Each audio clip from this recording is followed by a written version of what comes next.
You don't have to lie to me because you're lying to yourself. If Scarlett Johansson told you to get into her car, you would. I mean, I would. When well, my girlfriend's right there. I would when I was single. I think maybe. My name is Daniel. I'm the A24 super fan. On this channel, I review anything and everything related to A24, past, present, and future. We watch them so that you can decide if you want to. In Johnathan Glazer's Under the Skin, Scarlett Johansson plays a foreign traveler sent to Earth in order to extract life force from bachelors looking for casual encounters. Though in servitude to her home planet, she starts to notice that her actions are not without consequence. Slowly, she starts to gain a consciousness through human interaction that doesn't result in death. This sci-fi thriller is gripping, grotesque, thought-provoking, and beautifully filmed, displaying nature shots to counteract the atrocity. On par with what A24 loves to do. Scarlett Johansson stars as the predator hunting prey and ultimately becomes the prey herself.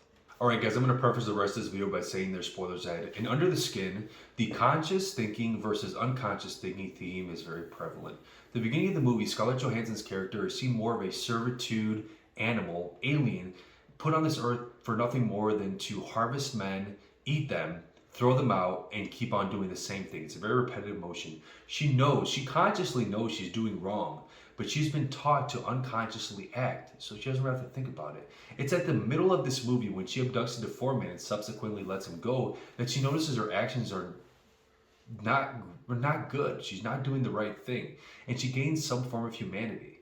Another theme that's very prevalent in this movie is the alien versus human aspect. And when I say alien, I don't mean from another planet. I mean alien, like not understanding or knowing, being void of any type of emotion.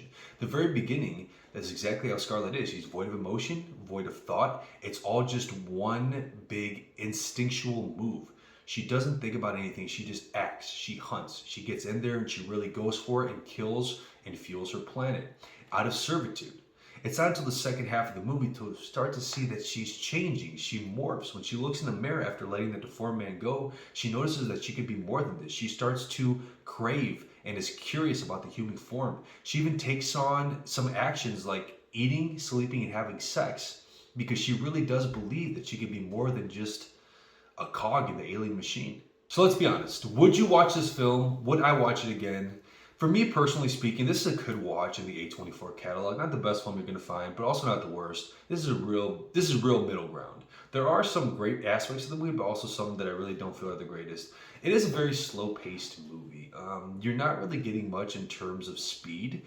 This movie's not hitting you all at one time. It's very slow. From the beginning to the end credit, there's a lot of things that are not said because the dialogue in this movie is very minimal. But at the same time, it is slowly paced. Not everybody's going to like that. And at the very end of it, there's no grand payoff. You really don't get much out of the movie.